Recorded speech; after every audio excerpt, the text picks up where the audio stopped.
Eske Hébreu 10, 26 enseye sa li yon moun ka pedi?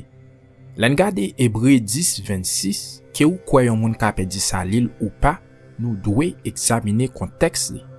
Liv Hébreu te ekri a chrétien juif yo, puisque liv la komanse par référer ancêtres ak prophètes tan ancien yo, verset 1 dans premier chapitre la comme référence. Après ça, pi ba li cite Somme 2.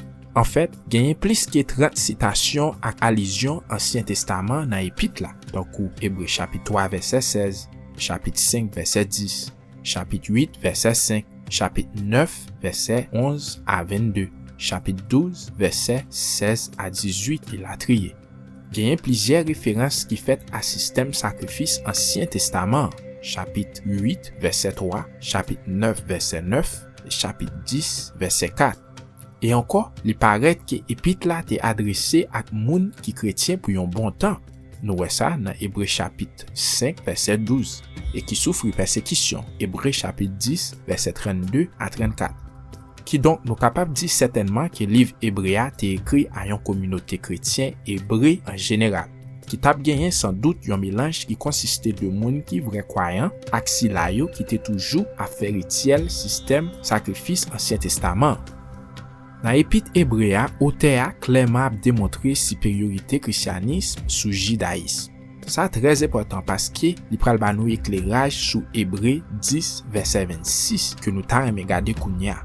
Hébreu 10 verset 26 qui dit: parce que si nous fin recevoir connaissance dans vérité et puis nous rete carrément nous faire pécher, eh bien pas arrêter aucun sacrifice qui ka fait pour pécher yo encore.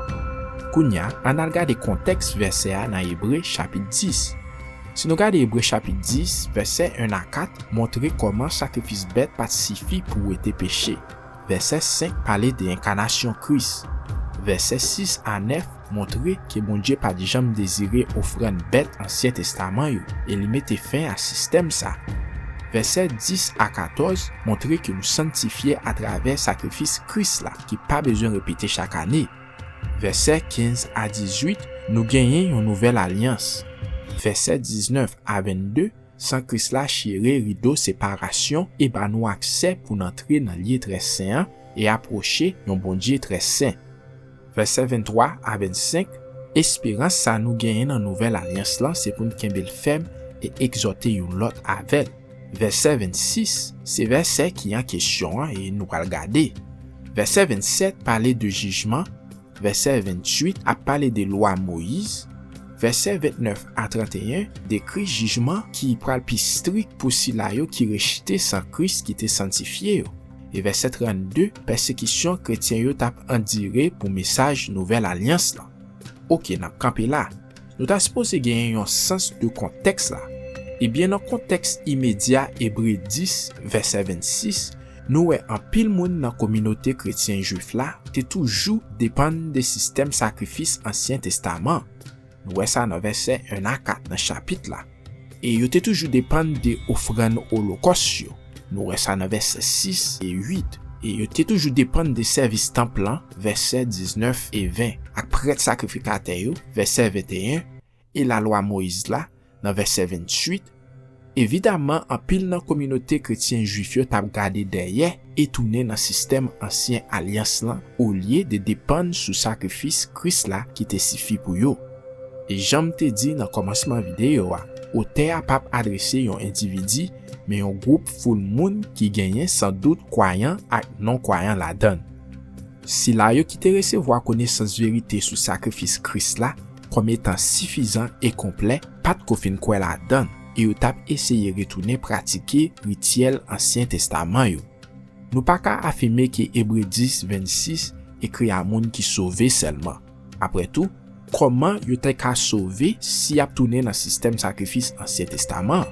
Visiblement gen pile nan yo qui pas ko gen la foi dans sacrifice Christ là. Et bien puisque auteur pas connaît qui est exactement qui croit et qui pas croit dans Christ, li adresser tout moun et ba yon avertissement en général. Si nous fin recevoir connaissance vérité sur sacrifice Christ là et puis nous carrément continuer pécher, yon l'autre façon pour le dire, nous abandonner vérité que sacrifice Christ là suffit et que li complet, eh bien pas prêter aucun sacrifice qui ka fait pour pécher yo encore. Pour qui ça? paske sakrifis Christ la se sel bagay ki ka rete peche. Bon Dieu ferme ancien alliance et inaugure yon nouvel alliance en Christ. Et ça qui fait verset 18 la dit, côté qui gen pardon, pas besoin de offrande pour péché encore. Le bon Dieu pardonner péché en monde, offrande bête ak sacrifice pas nécessaire encore. Et rejeter Christ, c'est carrément un péché qui ken beau en bas la loi et par conséquent exclu des sacrifices Christ là. Qui donc, en conclusion, Hébreux 10, 26 a parlé de Silayo qui te recevoir connaissance vérité sur sacrifice Christ et yo t'a rejeté. Mais ça pas impliqué que yo te sauvé et puis yo vinn perdre sa li yo. Recevoir prédication, connaissance vérité sur Christ a salte accompli, pas vle di yo te sauvé. Li vle di simplement que yo te gen connaissance vérité que bon Dieu pas prend plaisir dans offrande bête ak sacrifice a yon encore. Et au théa, vle yo mette confiance seulement dans sacrifice Christ là, qui est seul capable ou était péché.